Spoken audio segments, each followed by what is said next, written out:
Speaker sir,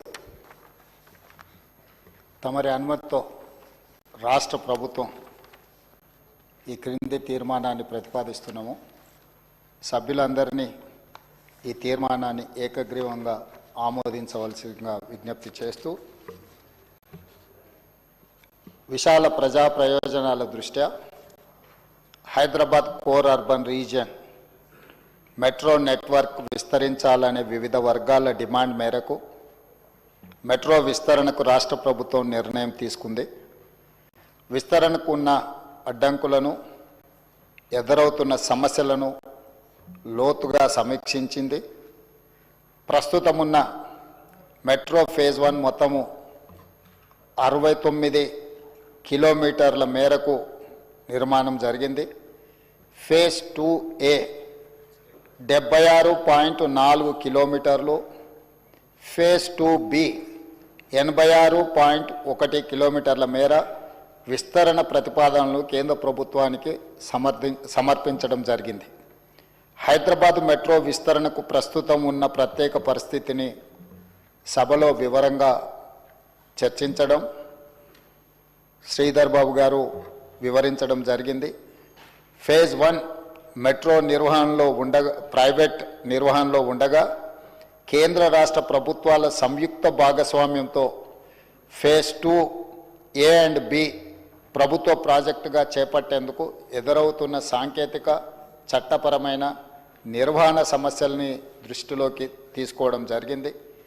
కేంద్ర ప్రభుత్వం లేవనెత్తిన అంశాలను పరిష్కరించేందుకు L&T సంస్థ నుండి మెట్రో ఫేజ్ 1 నెట్వర్క్ను రాష్ట్ర ప్రభుత్వం HMRL అంటే హైదరాబాద్ మెట్రో రైల్వే లిమిటెడ్ ద్వారా స్వాధీనం చేసుకునే నిర్ణయాన్ని ఈ సభ ఏకగ్రీవంగా ఆమోదించవలసిందిగా కోరుతూ, అదేవిధంగా మెట్రో ఫేజ్ 1 స్వాధీనం చేసుకునే ప్రక్రియకు రాష్ట్ర ప్రభుత్వం తీసుకున్న నిర్ణయాలను ఈ గౌరవ సభ సమర్థించి పూర్తి మద్దతు ప్రకటించాల్సిందిగా కోరుకుంటూ, ఫేజ్ 2 విస్తరణకు కేంద్ర ప్రభుత్వ ఆమోదం త్వరగా పొందేందుకు రాష్ట్ర ప్రభుత్వం గట్టిగా కృషి చేయాలని కోరుకుంటున్నాం. అధ్యక్ష, ఈ ప్రతిపాదన హైదరాబాదులో విస్తరిస్తున్న జనాభా అవసరాలు, ప్రజా రవాణా సౌకర్యాన్ని మెరుగుపరచాలి.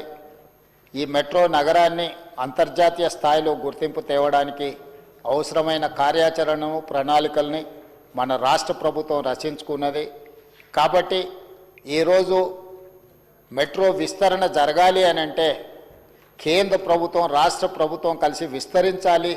విస్తరణకు అవసరమైన విధి విధానాలను, కార్యాచరణను ముందుకు తీసుకువెళ్ళాలి అని అంటే ఫేజ్ 1ని L&T సంస్థ నుంచి రాష్ట్ర ప్రభుత్వము స్వాధీనం చేసుకోవాల్సిన పరిస్థితులు ఉత్పన్నమైనవి.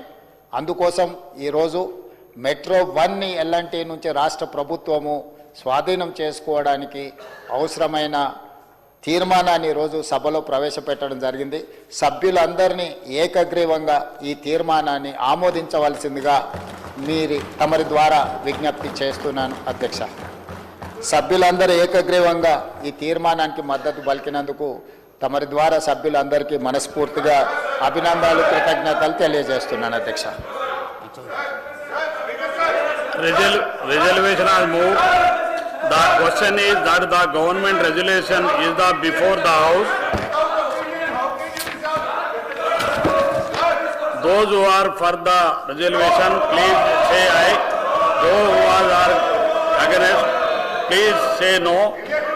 Yeah, I have it. The resolution is adopted.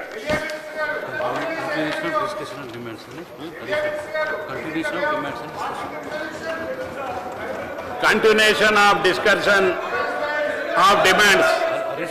Harish Rao garu, continuations of demands మీద మాట్లాడండి. హరీష్ రావు గారు.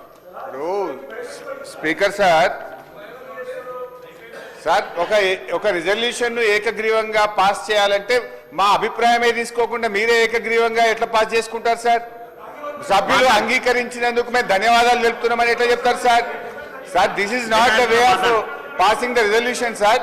ఇది శాసనసభ నడిపేటువంటి వ్యవహారం కాదు, ఇది పద్ధతి అంతకంటే కాదు సార్. శాసనసభ ఇప్పుడు స్టేట్మెంట్ ఇవ్వడం మీ రైట్ సార్, స్టేట్మెంట్ మీద డిస్కషన్ లేదు. కానీ ఏకగ్రీవంగా శాసనసభలో తీర్మానం పాస్ చేయాలన్నప్పుడు ఇది అందరి సభ్యుల హరిజవా గారు, విప్ గారు. అధ్యక్ష, ఇప్పుడు డిమాండ్స్ మీదే చర్చకు మీరు అవకాశం ఇచ్చినప్పుడు డిమాండ్స్ మీద వారు మాట్లాడే ప్రయత్నం చేయాలి తప్ప సభానాయకుడిగా గౌరవ ముఖ్యమంత్రి గారు పెట్టిన ప్రతిపాదనను రాష్ట్ర ప్రయోజనాలు దృష్టిలో పెట్టుకొని వారి హయాంలో జరగలేదు. వారు ముందు చూపుతోటి మెట్రోను మనం స్వాధీనం చేసుకొని హైదరాబాద్ను అభివృద్ధి పత్రంలో తీసుకొని పోయే ప్రయత్నం చేస్తే మూసీ నది ప్రక్షాళన అంటే వారికి పట్టదు అధ్యక్ష. 4th సిటీని తీసుకొని ముందుకు పోతామంటే పట్టదు అధ్యక్ష. ప్రతి దానికి అడ్డంకులే. మా ముఖ్యమంత్రి గారు తీసుకున్న ప్రతి నిర్ణయానికి అడ్డంకులు సృష్టించాలని ప్రయత్నం చేయడం తప్ప మరొకటి కాదు. ఈరోజు పద్దుల మీద ఏదో డిమాండ్స్ ఉందో మీరు అవకాశం దాని మీద మాట్లాడే అవకాశం ఇవ్వాల్సిందిగా నేను మిమ్మల్ని కోరుతున్నాను అధ్యక్ష. హరీశ్రావు గారు, డిమాండ్స్ మీద మాట్లాడండి ప్లీజ్. డిమాండ్స్ మీద మాట్లాడండి. తప్పకుండా గౌరవిస్తాం అధ్యక్ష, మీ మాటను గౌరవిస్తాం. కానీ జరిగిన తీర్మానం ఇది ఏకగ్రీవ తీర్మానం కాదు, ఏకపక్షంగా చేసుకున్న తీర్మానము.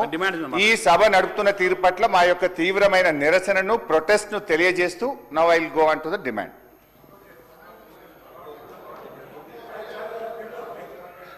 అధ్యక్ష, ఈరోజు డిమాండ్స్ మీద మాట్లాడడానికి అవకాశం ఇచ్చినందుకు మీకు ధన్యవాదాలు తెలియజేస్తూ, అయితే ఈరోజు నేను మైనింగ్ డిపార్ట్మెంట్ మీద మా కొత్త మంత్రి గారు వివేక్ గారు అయినారు, వారికి శుభాకాంక్షలు. అయితే మైనింగ్ డిపార్ట్మెంట్ మీద నేను ఈరోజు ఈ డిమాండ్ మీద మాట్లాడాలనుకుంటున్నా. మిగతా డిమాండ్స్ మీద మా గౌరవ సభ్యులు మాట్లాడతారు అధ్యక్ష. ఇకపోతే అధ్యక్ష, ఈ మైనింగ్ డిపార్ట్మెంట్ అనేది చాలా ముఖ్యమైనటువంటి డిపార్ట్మెంటు. రాష్ట్ర ప్రభుత్వానికి 2 రకాల ఆదాయాలు ఉంటాయి. ఒకటి ట్యాక్స్ రెవెన్యూ, రెండవది నాన్ ట్యాక్స్ రెవెన్యూ. సో ఇందులో ఈ మైనింగ్ డిపార్ట్మెంట్ ద్వారా వచ్చేటువంటి ఆదాయం it's a non tax revenue. రాష్ట్ర ప్రభుత్వ ఖజానాకు మరి ఆదాయం వచ్చేటువంటి ఇటువంటి శాఖల్లో అధికారులు కానీ ప్రభుత్వం కానీ ఎంత జాగ్రత్తగా పనిచేస్తే మన ఖజానాకు అన్ని డబ్బులు సమకూరుతాయి. ఈ ప్రజల సంక్షేమం కోసం, అభివృద్ధి కార్యక్రమాల కోసం ఆ నిధుల్ని వినియోగించేటువంటి అవకాశం ఉంటుంది. కానీ ప్రభుత్వం అధికారులు నిర్లక్ష్యంగా వ్యవహరిస్తే రాష్ట్ర ఖజానాకు తూట్లు పడేటువంటి అవకాశం ఉంటుంది. రాష్ట్ర రెవెన్యూ తగ్గుముఖం పట్టేటువంటి అవకాశం ఉంటుంది. అయితే ఈరోజు నేను ముఖ్యంగా మన మైనింగ్ శాఖలో ఈ రాష్ట్రంలో పెద్ద ఎత్తున అవినీతి జరుగుతూ ఉంది, పెద్ద ఎత్తున కుంభకోణాలు జరుగుతూ ఉన్నాయి, రాష్ట్ర ప్రభుత్వ ఆదాయానికి పెద్ద ఎత్తున గండి పడతా ఉన్నది.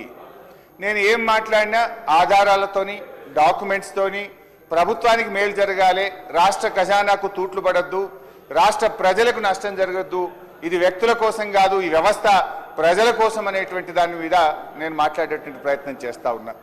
గౌరవ మంత్రి గారికి నేను అన్ని డాక్యుమెంట్స్, అన్ని పేపర్లు కూడా